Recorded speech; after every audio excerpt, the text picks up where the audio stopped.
I went down on my younger stepsister during quarantine, and I don't regret it. My name's Bryn, and this whole mess started during the quarantine. Like everyone else, I was stuck at home, bored out of my mind. My dad had remarried a couple of years ago to a lovely woman named Larry, who had a daughter named Fiona. Fiona was 19, about 2 years younger than me. We weren't exactly close, but we weren't distant either. We just kind of coexisted under the same roof. But when the lockdown hit, everything changed. Suddenly, we were all forced to spend way more time together. I remember the first night it all started. We were sitting in the living room flipping through Netflix for the millionth time. My dad and Larry had gone to bed early, and it was just me and F. She suggested we watch some trashy reality show, and we ended up laughing our asses off. It was the first time I really noticed how pretty she was. I mean, she was always cute, but that night she seemed different. We started talking more after that late-night chats about life, our dreams, and all the bullshit we were dealing with. It felt good to have someone to talk to. Someone who got it.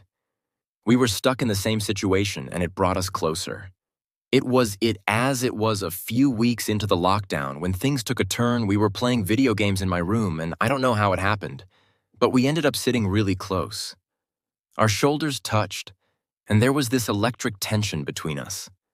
I glanced over at her, and she was already looking at me. "Do you ever think about what it would be like to kiss me?" she asked, her voice barely a whisper. My heart was pounding in my chest. I knew this was wrong, but I couldn't help myself. "Yeah," I admitted, my voice just as quiet before I knew it. We were kissing. It was soft at first, but then it got more intense. We pulled away, breathless and confused. "That was unexpected," she said, her cheeks flushed. "Yeah, but it felt good," I replied, my mind racing from that night on. Things were different between us. We started sneaking around kissing whenever we had the chance. It was thrilling, and the secrecy made it even more exciting. But I knew we were playing with fire one night. Things escalated. My dad and Larry went to bed early again, and Fiona and I were left alone. We were sitting on the couch watching another show, but neither of us was really paying attention.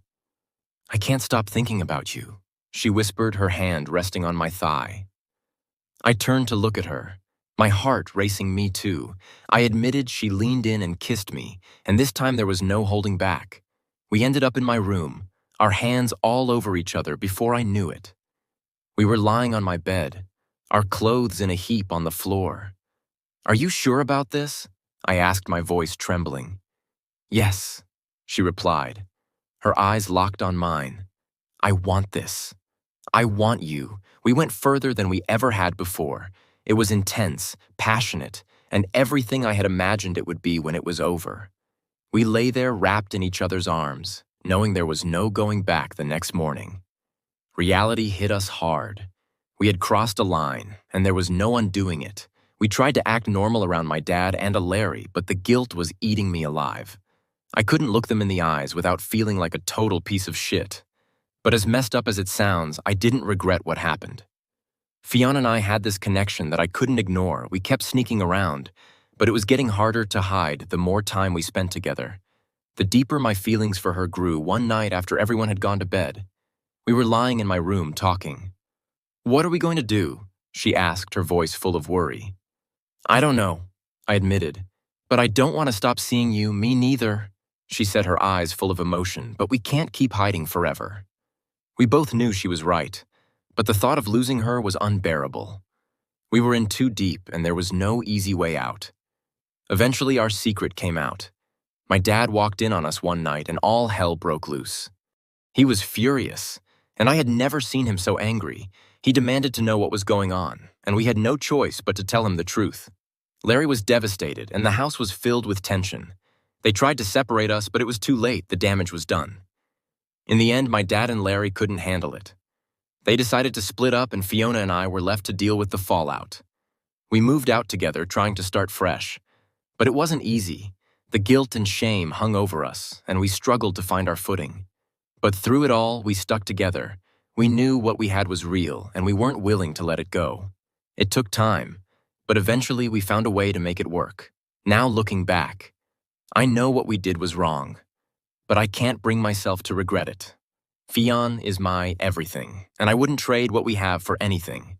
So yeah, that's my fucked up the story. Judge me all you want, but I don't regret a damn thing.